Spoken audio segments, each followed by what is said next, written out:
আমি ইতিহাসের শিক্ষক না, কিন্তু ইতিহাস জেনে বড় হয়েছি। আমার জন্ম ৭১-এর পরে, কিন্তু বই খাতা থেকে সরাসরি যুদ্ধে ভাষা আন্দোলনে যারা অংশগ্রহণ করেছিলেন তাদের কাছ থেকে শোনা শিক্ষা থেকে জানি মুক্তিযুদ্ধের চেতনা কি, ভাষা আন্দোলনের চেতনা কি ছিল।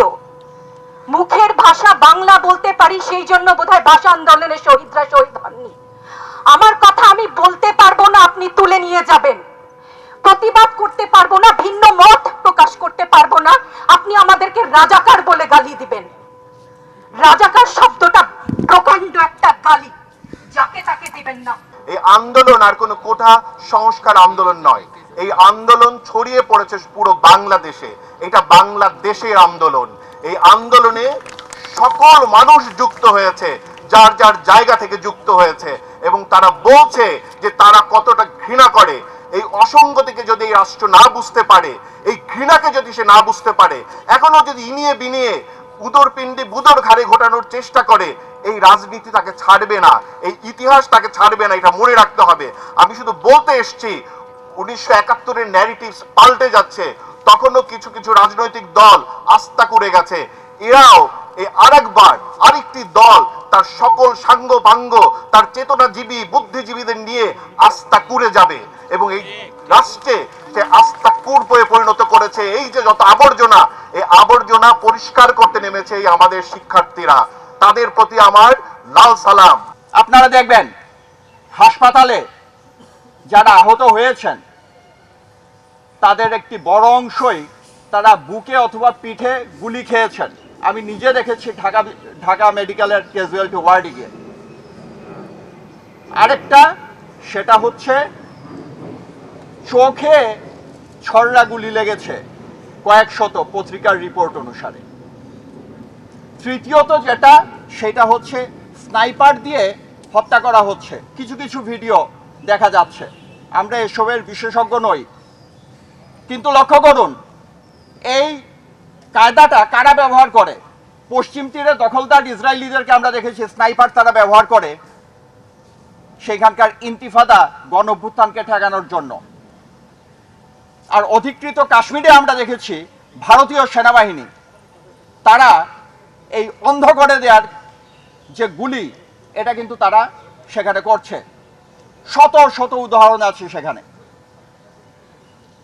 তাহলে এই ধরনের ঘটনা এদেশে তো আমরা আগে দেখিনি কখনো, যে গণ আন্দোলনে স্নাইপার দিয়ে হামলা এবং চোখকে অন্ধ করে দেয়া। এটা কি ইসরায়েল এবং ভারত থেকে বাংলাদেশে আমদানি হলো? এসব প্রশ্ন তো আজকে এখন জনগণের ভেতর থেকে উত্থিত হচ্ছে, লোকে কথা বলছে, এবং আমরাও সেটা শুনতে পাচ্ছি। আমি শেষ করব এই জায়গায় এসে। 1969 সালে অধ্যাপক শামসুজ্জোহা ছাত্রদের রক্ষা করতে গিয়ে শহীদ হয়েছিলেন ফেব্রুয়ারি মাসে। আমরা এখানে যারা জমায়েত হয়েছি, আমরা শহীদ শামসুজ্জোহার উত্তরসূরি। আর আমাদের যে সন্তানরা, যে ছাত্ররা যে অধিকারের জন্য, যে বৈষম্যহীনতার বিরুদ্ধে দাঁড়িয়েছে, লড়াই করছে, তারা হচ্ছে মুক্তিযোদ্ধাদেরই উত্তরসূরি। এই লড়াইয়ের ফলাফল কি হবে সেটা ইতিহাসই আমাদেরকে নির্দেশ করছে, এবং আমাদের করণীয় কি সেটাও ইতিহাস আমাদের উপর সেই দায়িত্ব চাপিয়ে দিয়েছে। আমরা যে এই আন্দোলনের ক্ষেত্রে যত জায়গায় যত ধ্বংসকর কার্যকলাপ হয়েছে, প্রত্যেকটা জায়গায় দেখবেন একটা গ্যাপ ক্রিয়েট করে দেওয়া হয়েছে যা ধ্বংসযোগ্যটা হয়, এবং ধ্বংসযোগ্য হলে উন্নয়ন হবে। আমি বলবো ন্যারেটিভটা চেঞ্জ করেন, প্রকৃত তত্ত্ব উদ্ঘাটন করেন, বিচারের আগেই বিচার করবেন না। যে কাউকে আগে থেকেই আমাদের সরকারি কর্মকর্তারা যেভাবে যে কাউকে নাম ধরে আগে থেকে দোষী সাব্যস্ত করে ফেলছেন, দয়া করে এইটা কোনো গণতান্ত্রিক রাষ্ট্রের চরিত্র হতে পারে না। আপনার গণতান্ত্রিক ধারায় আসেন। আর সবচেয়ে বড় কথা হলো, অশীতিপর বৃদ্ধ যারা কথা বলতে পারেন না, যারা চিন্তা করতে পারেন না, তারা অন্তত রাজনৈতিক নেতৃত্ব থেকে এখন সরে দাঁড়ান।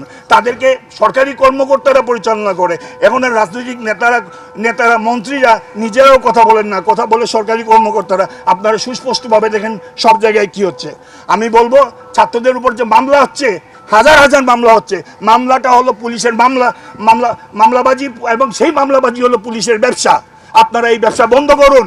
ছাত্রছাত্রীদেরকে বিরুদ্ধে অযথা মিথ্যা মামলা ঘর থেকে বাচ্চাদেরকে ধরে নিয়ে আসতেছেন। সাধারণ শিক্ষার্থীরা যখন রাস্তায় নেমে বৈষম্যের বিরুদ্ধে আন্দোলন করে, সাধারণ শিক্ষার্থীরা যখন রাস্তায় নেমে ন্যায় বিচারের জন্য আন্দোলন করে, সাধারণ শিক্ষার্থীরা যখন তাদের মর্যাদার জন্য আন্দোলন করে, তখন যদি তাদের গায়ে গুলি চালায়, সেটা কি সংবিধান লঙ্ঘন নয়? দলে দলে ব্লক রেট দিয়ে আমাদের ছাত্র সন্তানদের ভ্যানে করে নিয়ে যাওয়া হচ্ছে, কোথায় নিয়ে যাওয়া হচ্ছে, গুম করে ফেলা হচ্ছে, মেরে ফেলা হচ্ছে, আমরা কিছু জানি না। আমার এক ছাত্র রাত 12:30টার সময় ফোন করে বলল, স্যার আজিমপুরে ব্লক রেট দিচ্ছে, এখন কি করব? আমার 2 বন্ধু এখানে আটকা পড়ছে, তারা খুব ভয় পাচ্ছে।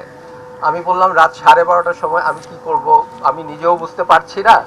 তো তোমাদের দেখো, যদি কোনো বিপদ হয় আমাকে জানিও। ভাগ্যক্রমে কোনো বিপদ হয় নাই, তারা বেঁচে গেছে, কিন্তু এরকম সৌভাগ্যবান কিন্তু সবাই না।